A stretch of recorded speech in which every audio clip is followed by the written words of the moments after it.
who has been more impressive this season, Dak or Tua? Dak has been more impressive, right? I think Dak has been more impressive from the standpoint of what I feel has been heaped on him this season. If we remember back in the offseason when Mike McCarthy said he was going to go away from what Kellen Moore did and what Kellen Moore wanted to lead with the pass, he wanted to be a run-first team, a team that expressed or showed physicality. Mike McCarthy lied.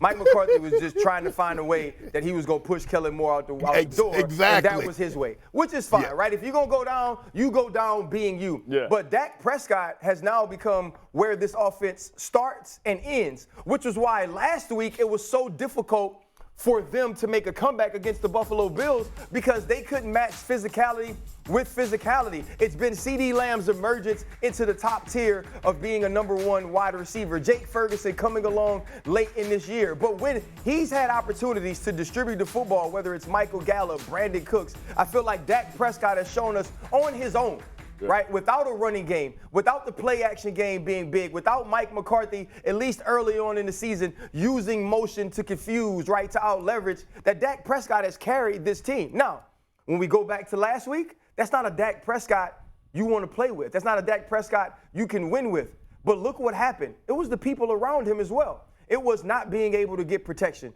It was not being able to run the football. It was CeeDee Lamb getting clamped by Tyron Johnson in the slot. And so if those things happen again this weekend, we're going to truly see what Dak Prescott is and who Dak Prescott can be, and can he play himself back into the MVP conversation. But to me, throughout this season, the evolution of Dak Prescott into one of those guys you could put the entire offense on his shoulders has been very evident.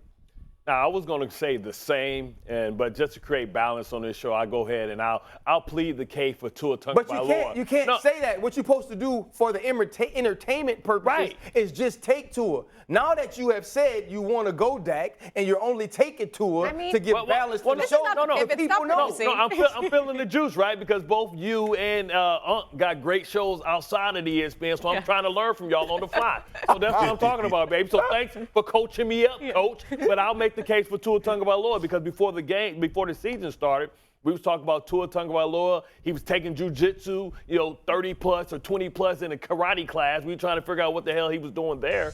But the question was, could he stay healthy, right? He was eligible for that big extension, but they didn't know if Miami was willing to commit to him long term because of the injury issues that he's had. He's answered every question. He's answered every question that we've asked him this year. Can he throw from the pocket? Can he be a leader of men? Can he stay healthy? So he has his team right in the prime position to win the division. So I have to say that he's been most impressive as well because they put everything on Tua Tagovailoa to live up to expectations, to show that last year wasn't just a tease, or it was something that you can forecast that he can do this on a consistent basis, right? We always talk about his arm strength. We talk about the things that he can't do. He's been playing at an MVP level, where I would say these two quarterbacks are similar. Neither one of them has really shown up when the competition has elevated. This would be the first time that somebody's going to be able to have opportunity to prove that when the other guy on the other sideline is capable to punch back, that they can be the best quarterback on the field. So that's what I'm excited to see. But right now, I can say Tua has been most impressive because he stayed healthy, durable, and he's been the most accurate quarterback in all of football. Easy when you have the best weapon in football, but CeeDee Lamb isn't a scrub either. Well, Bart, let me explain something to you. The point that you made last, you probably want to start with that because you're absolutely right. Both of those guys need to show that they can win against tough competition. Although the Dallas Cowboys did beat the Philadelphia Eagles, if you look at all their other victories, I don't think we think that the Giants and the Commanders and the Panthers and the Jets and the Giants are anything to write home about. And we know the Miami Dolphins haven't beat anyone with a winning record. And when they step up in competition, the Buffaloes, the Kansas Cities, we saw the Eagles, we saw what happened to them. So they really need to win this game. But I agree with RC. I'm going to take Dak. He's second in passing touchdowns, has 30 total touchdowns, and he only has 8 turnovers. Tua has 15 turnovers. 15. Dak is second in QBR. Tua is 11th in QBR. I think this game is gonna tell us a lot about both teams. Are they really contenders, or are they still pretending? The one thing that Miami has in their favor, they can run the football. For whatever reason this year, I don't know if it's age and attrition or our lack of commitment, but the Cowboys do not run the football like they have in years past. And I hate to say it, I know Zeke was not the same Zeke from his first 3 years, but he got you those tough ones and twos. When you got down to the red zone, Zeke could get you a first down, or he could bang the ball into the end zone, something the Cowboys have been missing because a lot of times they settle for field goals instead of kicking touchdowns. But I also agree with you on this point, Bart. It's close because neither team has beaten teams that we like, oh, man, did you see the job they did on them? When they went to when the Cowboys played the 49ers, they got drugged. When they played the Arizona Cardinals, minus Kyler Murray, they got drugged. In Miami, every time we see them step up in competition, they get beat. So there's a lot to prove on both sides, but I'm agree with RC on this one. I think Dak is slightly outplayed Tua this year. Dallas is going to have to find some way to run the football because the teams that they're going to face, the Rams can run it, the Lions can run it. We know the 49ers can run it. The Eagles, they haven't run it like they quite ran it last year, but we know what DeAndre Swift and Jalen Hurts, if he can get a little more healthy, I think they can run the football. But the Dallas Cowboys, and you mentioned that, RC, Mike McCarthy lied. Mike McCarthy ain't made no commitment to running the football. He just wanted to get Kellen Moore up out of there. He said, oh, yeah, them fancy numbers, we need to be a little bit more balanced. And you're more lopsided than you were last year, so stop lying. You know, when you watch the Chargers, I ain't mad at him. Let me say that. It might not have been the wrong decision, but the other thing we have to point to with both of these quarterbacks is the amount of pressure they've both been under the entire season.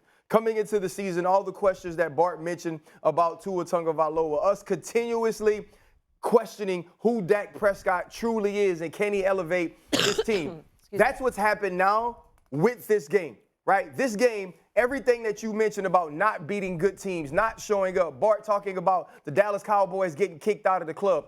Both of these teams have so much to prove. More importantly, both of these quarterbacks. At different times of the season, both of these dudes have been the MVP frontrunner.